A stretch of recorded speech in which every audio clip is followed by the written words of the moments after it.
One of the primary issues that I started dealing with was overcrowding on the trains, because I moved to the Illawarra in 2017, and the trains that I was catching home particularly were only 4 carriage trains instead of 8 carriage trains, and those ones, particularly the 324 and the 354 from Central, are packed to the rafters, and literally some people have to get to Central Station 10 minutes before the train leaves to be able to get a seat. And I had hoped to be able to do work on the train and be sort of using my commute time productively, and instead you're sort of stuck in against people like this. And so I was fed up with the situation. I was contacting local politicians, Minister for Transport, Sydney Trains, and their rebuttal was, we can't add any more carriages at the moment, but in 2019 we're going to fix the situation with a new fleet. But when you dig into the new fleet, the seating capacity on that is actually less, because they're having 2 seats and 2 seats instead of the current 2 seats and 3 seats. And so what that means is you have 28 less seats per carriage and up to 200 less seats per train in an 8 carriage configuration. So when we're already having issues of overcrowding on the trains, that's going to get worse. And when you combine that with population growth in Wollongong, and it's one of the largest growing cities outside Sydney metropolitan region, that's a real disaster in my mind. So overcrowding was the first issue, but when we are looking into the issues of rail, there are many, many issues. One of the things is about travel times, and people have a really long commute. So that hasn't really improved since the era of the steam train. So steam trains were taking an hour and a half to get from Wollongong to Sydney Central.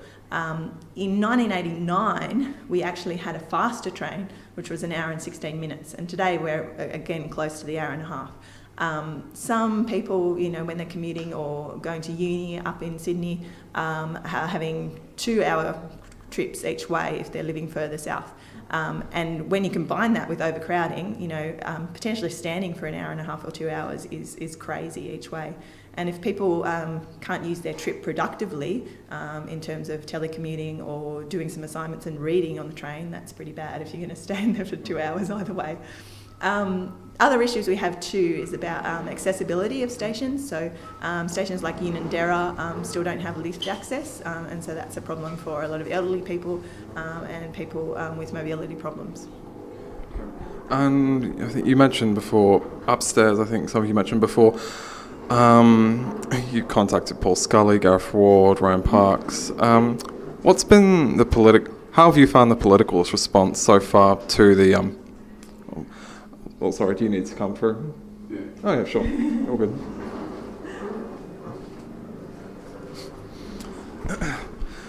And political situation. Yeah, how have you found the political response, more specifically, to what's been happening? So, Paul Scully and Ryan Park have been particularly great about this issue, and they have addressed Parliament several times on it. Most recently, Paul Scully was giving a speech as well. But they're in opposition government at the moment, so that's their problem. And they don't have limited power to address that.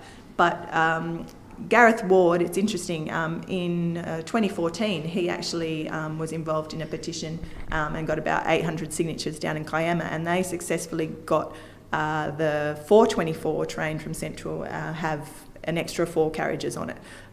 So it's interesting though, he's a Liberal politician and he got 800 signatures, and those trains, extra carriages came about. We have over 2,000 signatures on the overcrowding issue, and so we want to see whether the government is going to act on this and address it for the 324 and the 354.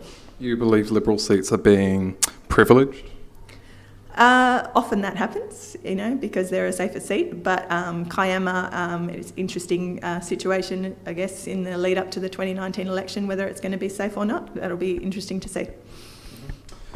And, of course, Paul Scully, Ryan Park, they've, of course, talked a lot about this. They're on the record for a very long time about getting more resources for the Illawarra, but what have we heard of their own, I suppose, solutions or commitments to the rail, should they be elected?